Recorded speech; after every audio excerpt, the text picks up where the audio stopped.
Merci de votre fidélité à Gangan TV et bienvenue dans cette émission Café Débat pour le décryptage de l'actualité au quotidien. Pour cet autre numéro de Café Débat, nous recevons comme invité Kindi Dramé. Il est web entrepreneur, consultant en communication digitale et blogueur web activiste. C'est bien entendu un jeune Guinéen résident du côté de la France qui séjourne avec nous en Guinée.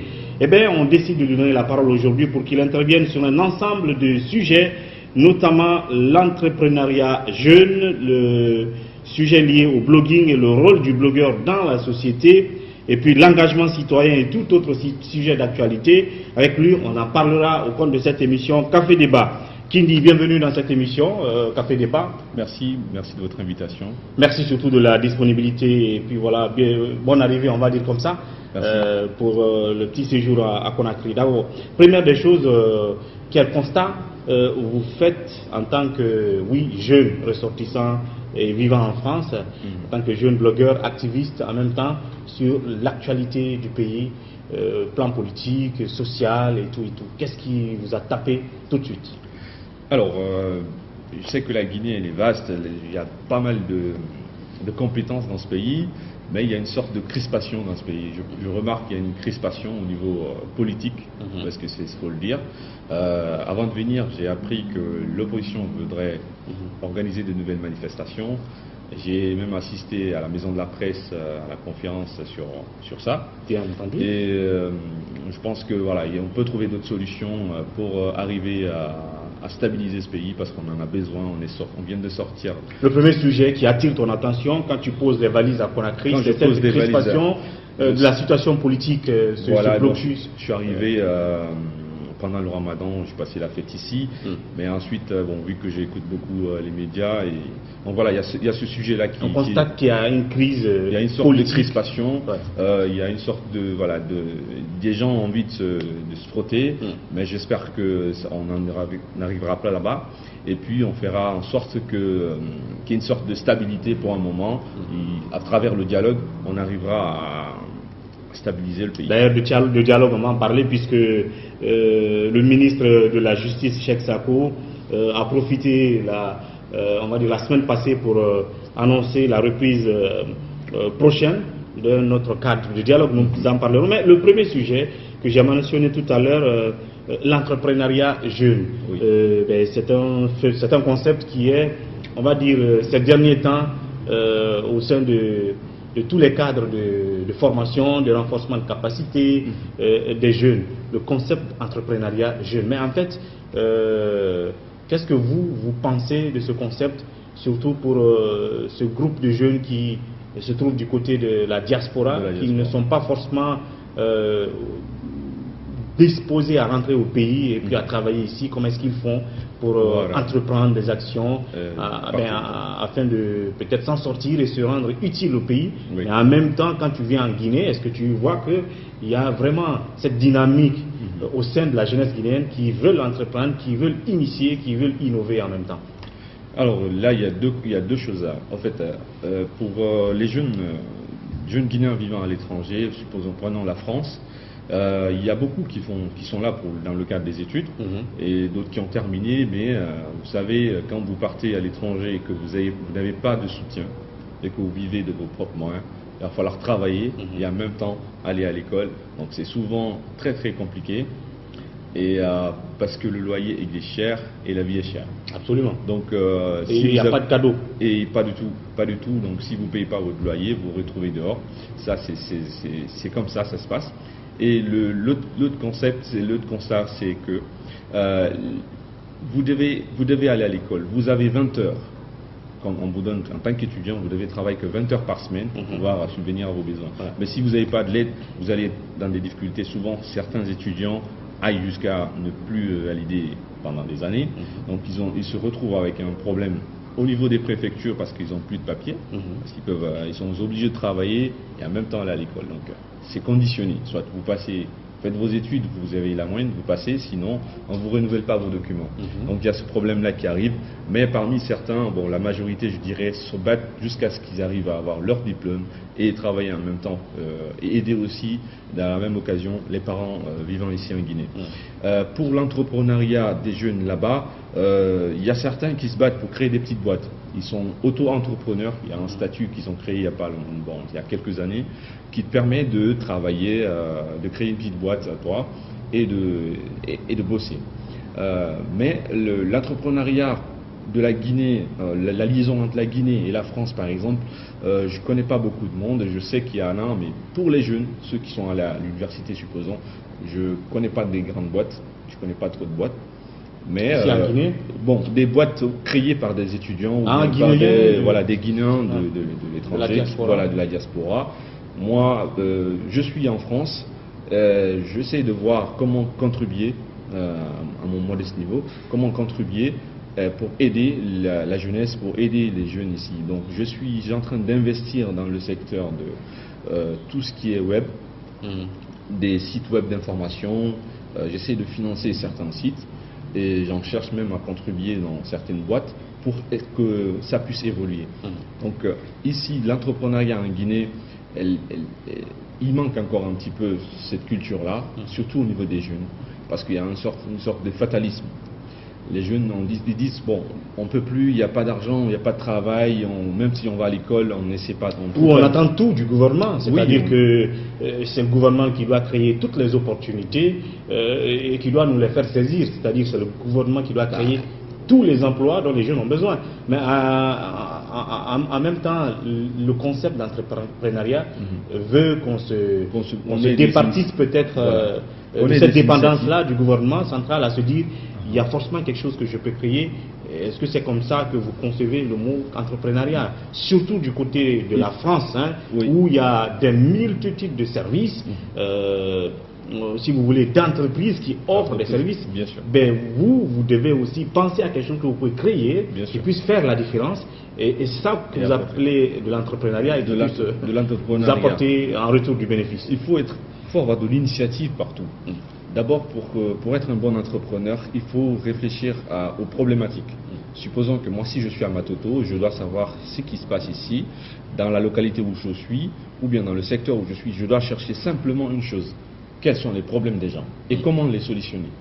À travers ça, je peux trouver une activité à mener qui me permettra de gagner de l'argent. C'est simplement ça. Vous réfléchissez au problème et vous cherchez une solution pour ça. Donc vous créez une solution innovante, une petite qui dépasse celle qui existe déjà. Même si elle n'est pas innovante, mais une solution à ce problème-là. Pour combler ce vide. Voilà. Donc là, ça vous permet d'entreprendre quelque chose et à travers cette activité-là, de générer quelque chose et de gagner de l'argent. Moi, je vis en France. Depuis mes études, à la fac, je gagnais. Bon, j'ai pas de revenus. Mon père ne m'en va pas, ni ma mère, personne ne me donne de l'argent. Donc, qu'est-ce que j'ai fait? J'ai créé un site web d'information. J'ai créé à côté de ça une boutique en ligne. Une boutique en ligne. Oui. C'est un site, une boutique en ligne. Je mets à disposition des produits. Ça s'appelle du dropshipping. Je prends chez des fournisseurs des produits, je les mets sur mon site, je fais le marketing et la promotion. Je les vends. Avec les prix je mets les prix et tout. Si vous achetez chez moi, derrière, je passe commande directement chez mon fournisseur. Comme j'ai à peu près 15 à 20% de réduction chez le fournisseur, cette partie-là, je la récupère. Donc c'est ce qui me permet de gagner. Et ça m'a permis, jusqu'à maintenant, je peux vous dire même mon billet d'avion, je l'ai payé à travers avec ce site, avec ces sites, avec ce que je gagne sur Internet. On appelle ça du e-commerce. Du e-commerce, c'est du e-commerce. Donc ça me permet de gagner ma vie, de payer mon loyer, de soutenir ma famille et aussi d'investir même dans notre petite boîte. Je gagne pas assez d'argent, c'est des petites sommes, mais accumulées et aussi bien gérées. Et bien investi, ça vous permet de gagner un petit peu votre vie tranquillement. Et c'est quoi ce site? C'est quoi le nom du site? Alors le site s'appelle appetitprix.fr. Et ça évolue qu'en France ou est-ce qu'il y a des services que tu offres en Guinée Non, pour la Guinée, je peux pas parce que j'avais un petit souci de moyens de paiement. C'était ça la difficulté sur Internet, de moyens de paiement. Parce qu'il faut payer. Les Guinéens n'ont pas assez de cartes. Voilà, les cartes bleues. Et puis même si vous leur dites de payer avec une carte, ils ont peur parce qu'ils connaissent pas encore le monde d'Internet. Ils ont peur de se faire arnaquer. Alors dans le monde occidental, il y a déjà cette culture-là de paiement en ligne directement. Ben, vous pouvez payer avec votre téléphone. Donc, ou bien en Côte d'Ivoire, il va falloir qu'on essaye d'implanter ça en Guinée. Mais j'ai à cœur de vraiment faire ça. J'ai essayé de voir avec certaines boîtes ici comment créer un moyen de paiement facile, voilà, pour pouvoir vendre directement ici. Parce qu'il y a des produits, il y a pas mal d'entrepreneurs ici qui font des choses. On pourrait mettre leurs produits en ligne, s'ils font des habits, des chaussures et ainsi de suite. On peut mettre une boutique en ligne et vous passez commande si ça vous a. Mais l'autre difficulté, c'est que nous n'avons toujours pas un moyen de transport. La poste guinéenne, elle n'est pas aussi elle n'est pas opérationnelle. Hein. Voilà. On n'a pas de poste. On n'a pas de poste, on n'a pas d'adresse fixe. On ne peut pas vous trouver, on ne peut pas dire venez me trouver là, c'est ça mon adresse, pour qu'on puisse vous livrer là-bas. Donc il y a cette difficulté-là qui se pose en Guinée. Donc j'invite vraiment les décideurs à nous aider à localiser, à restaurer les boîtes postales, voilà, les boîtes postales de tout en chacun et dans les familles. Ouais. Alors en Guinée, le constat c'est quoi? Quand vous venez, quand vous sondez le terrain, quand vous voyez le climat dans lequel les jeunes évoluent en Guinée, est-ce qu'ils sont assez entrepreneurs, est-ce qu'ils innovent, ou est-ce que vous les voyez assez dormants, qui ne travaillent pas? Moi, je pense que dernièrement, bon, disons, au niveau de la presse écrite, de la presse en ligne, il y a des initiatives, il y a beaucoup de sites qui foisonnent, je les encourage, mais surtout je les invite à se former et puis à continuer à se former.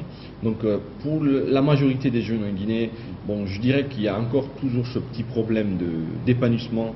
Il faudrait que les jeunes se lèvent, qu'ils cherchent à innover, à créer quelque chose, même pourquoi pas revenir, aller dans les villages et tout, pour voir ce qu'on peut faire avec les agriculteurs, parce que dans le secteur agricole, on peut investir dedans, on peut travailler avec ces gens-là, on peut aider dans l'export.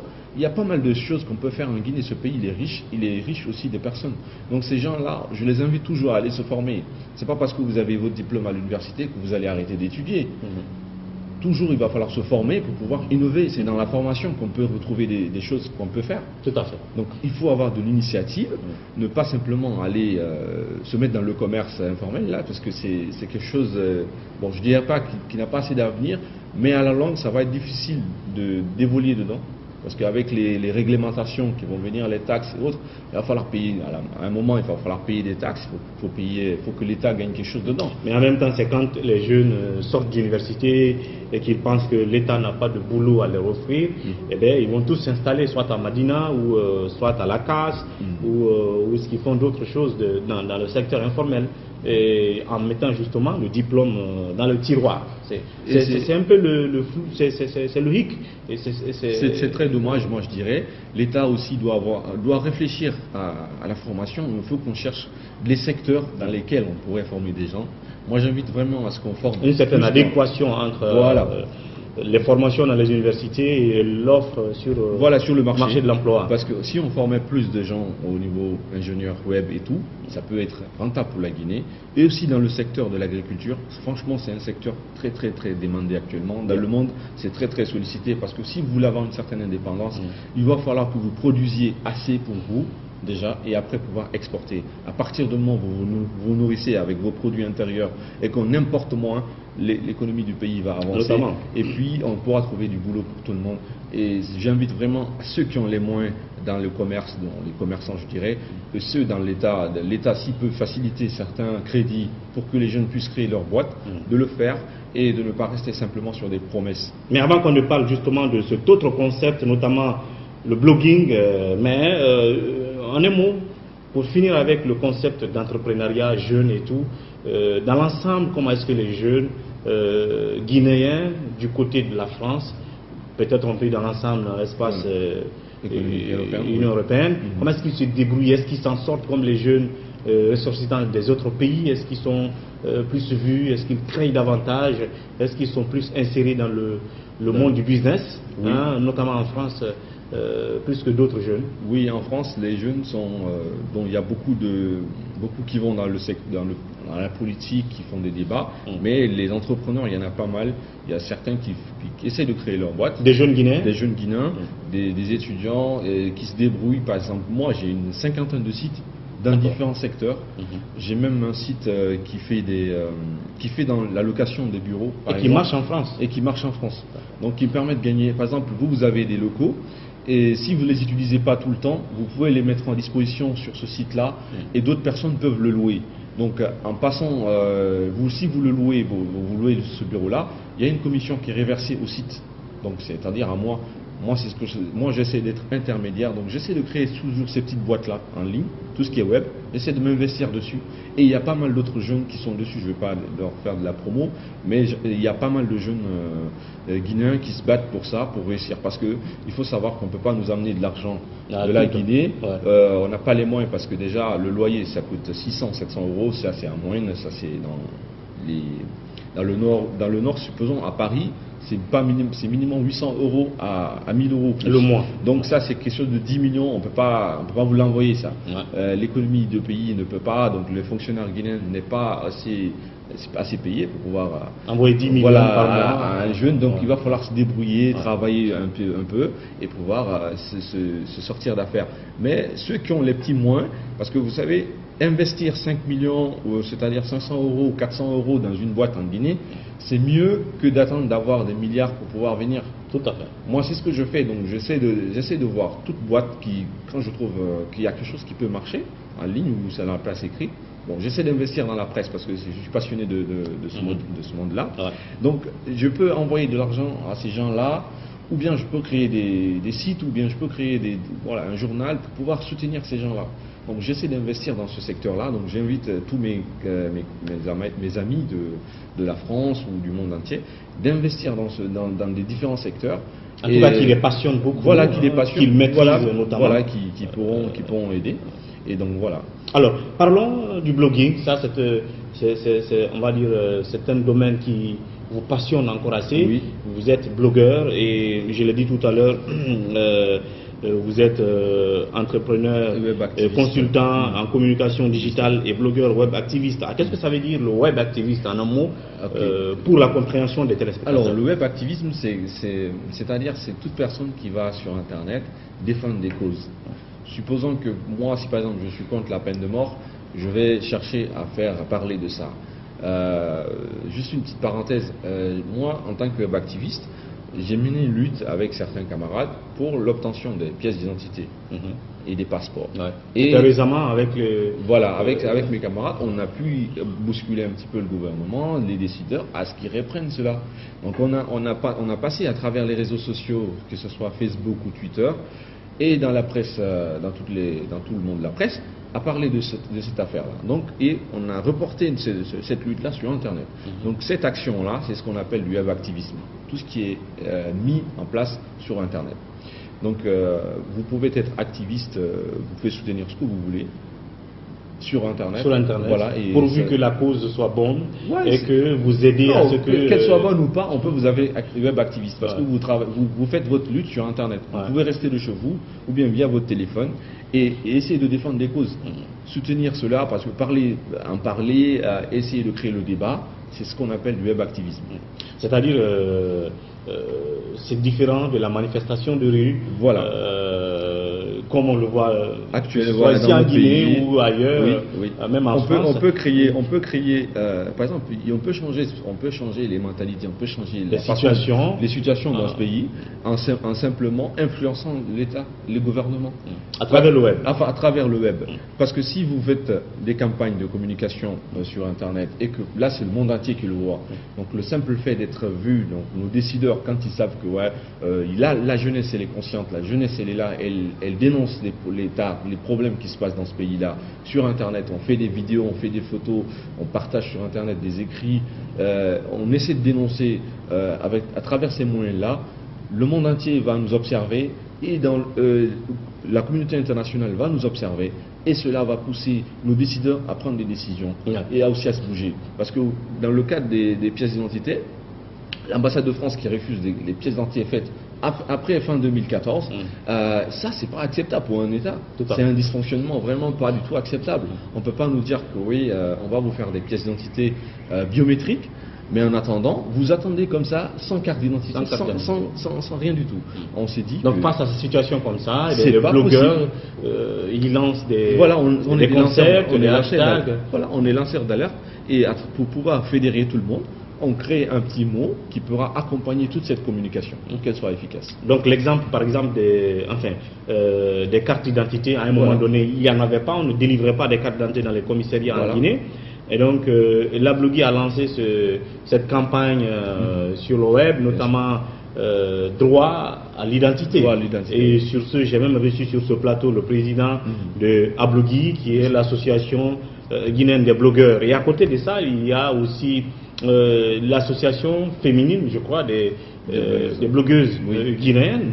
Alors, ça vous dit que ça commence, le concept prend place en Guinée, et que ça fait effet, bon, ne serait-ce que ce que ça a porté sur la campagne droit à l'identité, parce qu'aujourd'hui, les cartes d'identité se conçoivent maintenant dans les commissariats. Bien sûr, on ne dirait pas que c'est une victoire, mais c'est une façon pour nous de dire que la jeunesse là, elle peut faire quelque chose, elle peut faire bouger les choses sans forcément descendre dans la rue, casser des véhicules, brûler ce qu'on a, et puis dégrader le peu qu'on nous reste. Donc j'invite vraiment les gens à réfléchir à une nouvelle stratégie de manifestation, pourquoi pas, et aussi à essayer d'influencer les gens. Donc on peut, par exemple, si par exemple moi je suis, on cherche tous les maires, tous les chefs secteurs, les chefs quartiers, jusqu'à venir au niveau des députés, influencer chaque personne dans votre secteur, vous allez le voir. Parce que si votre voix compte, si pendant les élections communales ou bien autres, vous savez que lui là, il veut être maire ou bien il est le maire et qu'il se présente, vous lui dites, alors on a ces problèmes-là, si vous nous soutenez, si vous ne faites pas quelque chose pour ça, vous ne prenez pas des engagements, nous on ne votera pas pour vous. Et on fera tout pour ne pas que vous soyez là. Donc si les maires ou les députés savent exactement que la jeunesse elle est là, elle est consciente et qu'elle n'est pas instrumentalisée et chacun défend son intérêt, c'est-à-dire l'intérêt de la communauté dans laquelle vous vous trouvez. Si vous êtes dans une ville ou bien vous êtes dans un quartier, vous voyez qu'une rue elle est dégradée alors que le maire peut dépêcher un camion pour mettre de la terre, pour refermer ces trucs, ou bien si dans le quartier ou bien dans le secteur dans lequel vous êtes, on n'a pas d'école, on n'a pas d'école, on n'a pas d'eau, où il y a des gens qui ont les moyens et qui refusent de vous aider, vous allez les voir, vous mettez la pression sur eux. Et il faut voir par exemple à Madina, avec toute la poubelle qui est là-bas, les commerçants qui gagnent des milliards. Bon, il faut être à un moment responsable et sortir l'argent et nettoyer la place. On ne peut pas accepter que cela se passe comme ça. Il faut que le gouvernorat ou bien l'État prenne ses dispositions. Il faut qu'on arrête. Il va falloir. Et face à ce genre de situation, le web activisme peut jouer son rôle. Bien sûr, moi ce matin, en mettant la pression sur Internet, sur le web, à travers des campagnes. Bien sûr. Pour influer notamment les décideurs. Ce matin, j'étais à Madina, j'étais entre Dixine. J'ai fait des photos, des vidéos, j'ai fait un direct pour montrer un petit peu la difficulté dans laquelle on se trouve. C'est ce qu'on appelle le web activisme. J'ai fait pas mal de photos, les poubelles par-ci par-là. Je suis allé jusqu'au pont de Madina. En bas, j'ai fait des photos. Je montre la vie des gens, comment ils vivent là-bas. Que vous allez afficher sur que j'ai déjà partagé sur Twitter. Qui sont déjà sur mon Twitter, donc vous pouvez les voir. Il y a des photos, les vidéos. Je peux mettre un direct. Je fais un direct tout à l'heure à Dixine. Parce qu'il y avait une dame là, elle vendait de l'eau potable. On est en plein centre-ville à Conakry et on est incapable de trouver de l'eau. Il faut qu'on fasse une queue pour pouvoir avoir de l'eau. C'est vraiment pas acceptable en 2016. Il va falloir qu'à un moment, chaque chef quartier, chaque secteur se prenne à disposition, réfléchisse, regarde ce qui se passe. Il faut sortir des bureaux. Il faut aller sur le terrain pour détecter les situations, ce qui se passe. Exactement. On va évoluer là-dessus tout à l'heure, notamment cette initiative de Ablogui qui a mis en place un autre concept, notamment l'AIDI. Votre regard là-dessus, et en même temps, est-ce que vous êtes impliqué depuis la France avec les activités que ce groupe de blogueurs ici à Conakry mène, notamment sur divers domaines. On va arriver tout à l'heure. Après cette pause thé, on se retrouve pour continuer cette émission Café Débat.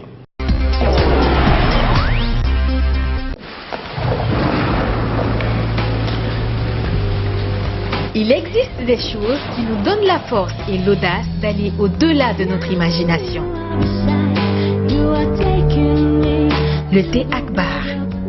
Le thé Akbar est fabriqué en utilisant uniquement les feuilles soigneusement sélectionnées en provenance de Ceylon.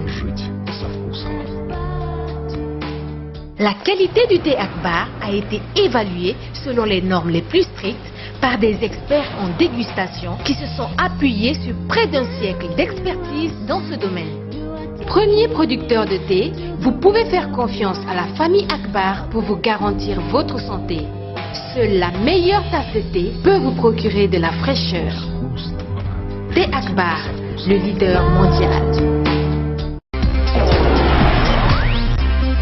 Merci de nous retrouver dans cette deuxième partie de Café Débat qui reçoit aujourd'hui comme invité Kindi Dramé, web entrepreneur, consultant en communication digitale et blogueur web activiste. C'est un des jeunes Guinéens qui réside du côté et de la France et qui séjourne actuellement avec nous. Le domaine qui le passionne, c'est l'entrepreneuriat jeune, les expériences à partager avec les jeunes. Il en parlait tout à l'heure, investir dans le monde des médias, des web et des sites internet. Et puis le blog notamment, qu'est-ce qu'il fait en tant que citoyen pour mettre de la pression sur les gouvernants pour pouvoir influencer leurs décisions, mais en faveur des populations. Alors, quels sont vos rapports avec cette association Ablogui? Et notamment, qu'est-ce que tu penses du concept l'AID qu'ils viennent de lancer récemment, ce regard, ce droit de regard qu'ils auront désormais sur les actions du gouvernement et du président de la République, sur les engagements notamment du président? Alors, c'est toujours une relation d'amitié, hein, c'est des anciens camarades. J'ai milité, je faisais partie du bureau de cette association. Mais bon, j'ai préféré quitter aussi, bon, côté de la distance et tout, bon, certaines choses que je ne pourrais pas me dire ici. Mais je trouve que l'idée de l'ID, c'est un projet sur lequel j'étais très très intéressé. C'est une très bonne chose de mettre en place cette action, mettre en place ce site-là, pour pouvoir juger et puis voir ce que le président a fait comme promesses. Est-ce que les promesses ont été réalisées, celles qui sont réalisées, faire un suivi. C'est quelque chose de très intéressant pour le pays. Et aussi, comme ça, on peut, d'une façon, même accompagner les actions du gouvernement, les actions du président pour dire, ah, écoutez, vous avez promis ça en telle année, vous avez promis ça à tel moment. Est-ce que vous n'avez pas encore fini de le réaliser? Peut-être ça peut le rappeler et lui dire, voilà, j'ai ça comme promesse, il faudrait que je fasse tout pour que, d'ici la fin de mon mandat, que j'ai réalisé ça. Bien. Alors l'autre concept, c'est l'engagement citoyen. J'ai comme impression que depuis là où vous êtes, que ce soit les jeunes étudiants, que ce soit les expatriés guinéens de ce côté, en tout cas l'ensemble de la diaspora, ils ont un regard sur comment les gens se comportent à Conakry, ou quand par exemple ça arrive qu'ils viennent ici, comme tu es là actuellement, pour un petit séjour, vous avez les yeux gros ouverts sur certaines situations. Oui. J'imagine quand tu étais à Madina, ce que tu as vu, ça c'est par exemple le quotidien de nous autres qui sommes là, marcher sur les ordures, même dormir dans les ordures, manger à côté des ordures, c'est des situations auxquelles certains gens sont habitués, parce que ça ne change pas, et eux ne peuvent pas changer ça autrement, alors ils n'attendent que la grâce des gouvernants qui puissent un jour ou l'autre venir les débarrasser des montagnes d'ordures, ou construire des hôpitaux pour ceux qui en ont besoin, ou des forages pour ceux qui en ont besoin. Alors ces situations comme ça, et même l'agissement de certains citoyens eux-mêmes aussi, hein, qui, par exemple, quand vous allez en Co5, vous voyez que le trottoir est devenu un dépotoir d'ordures. Des citoyens qui sortent de la maison et qui déversent des ordures au beau milieu de la route. Donc ça affecte l'image de notre pays, de notre capitale. Alors, cet engagement citoyen, comment vous le voyez en Guinée? Est-ce qu'il y a moins d'engagement citoyen dans notre pays? Est-ce que l'État s'implique dans la sensibilisation, l'éducation citoyenne des populations? Mais en même temps, récemment, le ministre de la Réconciliation et de la Citoyenneté a lancé notamment ce projet-là de la semaine de la citoyenneté. Qu'est-ce que vous pensez de tout ça?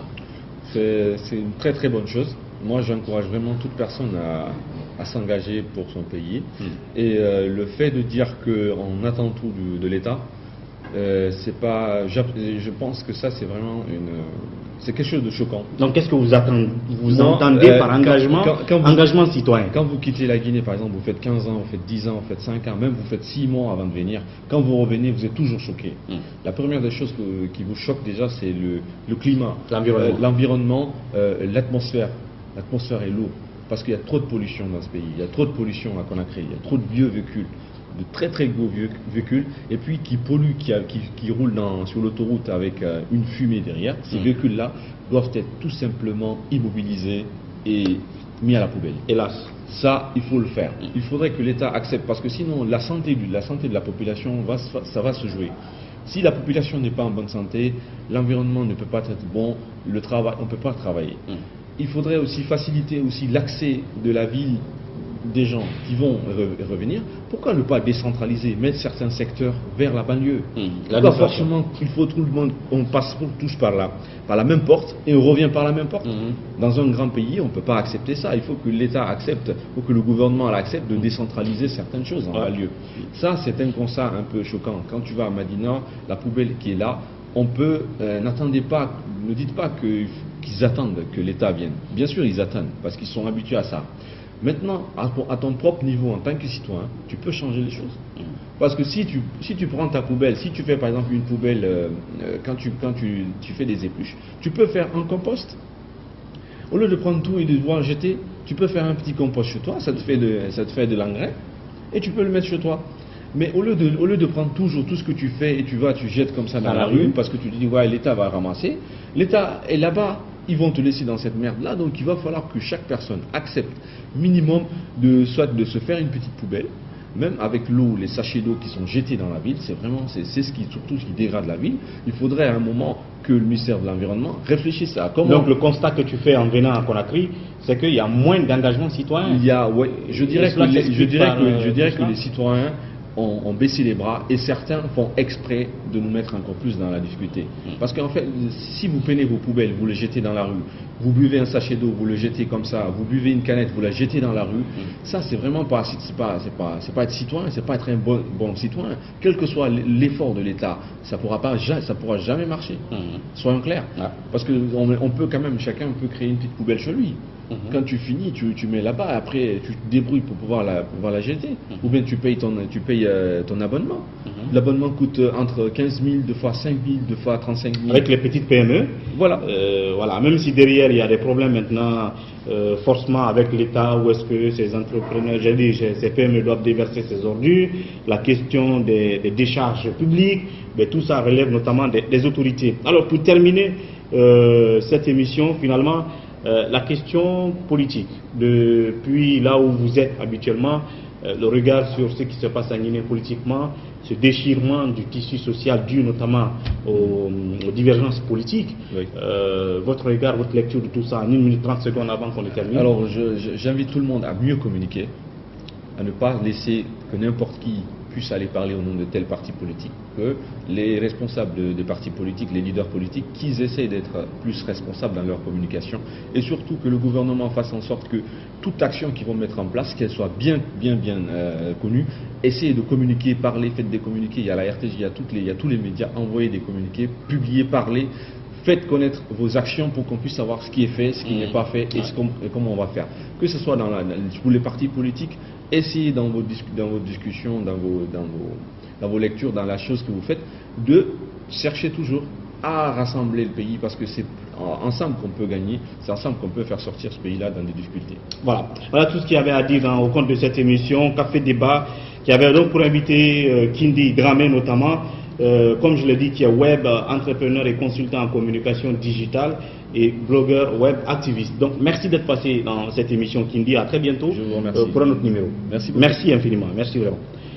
À vous, merci de votre fidélité et puis à demain pour un autre numéro de Café Débat. D'ici là, prenez soin de vous. Au revoir.